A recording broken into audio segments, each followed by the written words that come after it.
Then we got Dirrado beneath her. Let's see what we got on her. So we have our hand entry. Oh, she got the reverse hand entry. That's one of my favorite entries. The flipping the wrist back. Make sure you're in her fingertips first. Cool. All right. So Miss Maya, what do we got going on? We got hand entry. So let's see what we got on the overlap. I like her overlapping. But she also rolls kind of in line with the finish and then the body rolling over, bringing the hand closer to the surface. So that's cool. But we probably have like a 0.23 that looks about right, because her rotation brought that hand up. 0.23.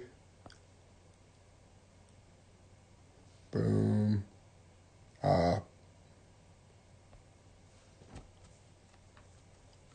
right, so for our pull, we got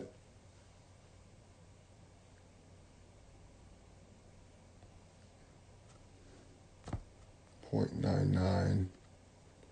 And then for our recovery, we have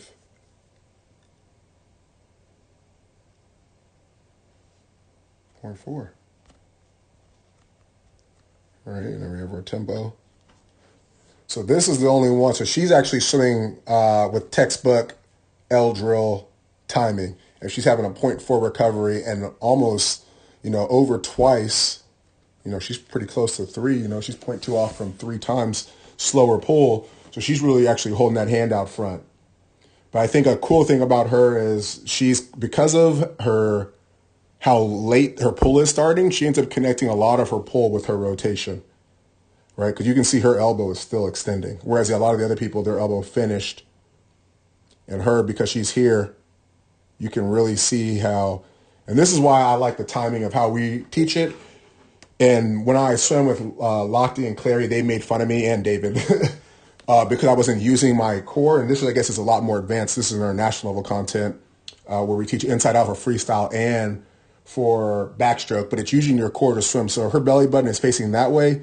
If you imagine it like a wand, she's going to pull her belly over this way, and that's going to, if you can, the way that I always thought about it, if you attach a rope to this hip and tie it over the top to the other hip, when this hip goes, it's going to pull this hand with it, right? And that's kind of what you see, because of this shoulder rotation, the twisting of the shoulders connects to this pull, and then the twisting of the hips connects to the pull. So you end up with a lot of extra power. This is really cool video, so shout out to Maya.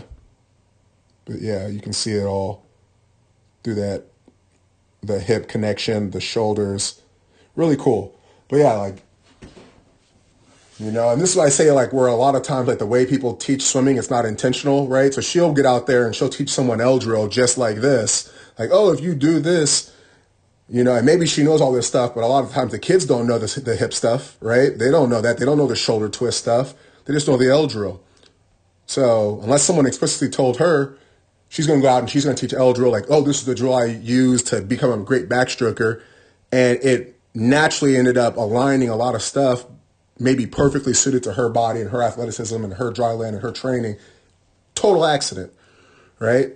Whereas you need to actually be taught, okay, you need to get this arm in place you need to get this arm in place on time, because if you don't, you're not going to connect your shoulder twist to your push. And because you're rolling through your rotation too early, now you don't get to connect your hip to your finish because you rolled too early and you're already facing this way. And now on top of that, you're finishing behind your back, right? So I think it's the brilliance of what we're trying to do with our content.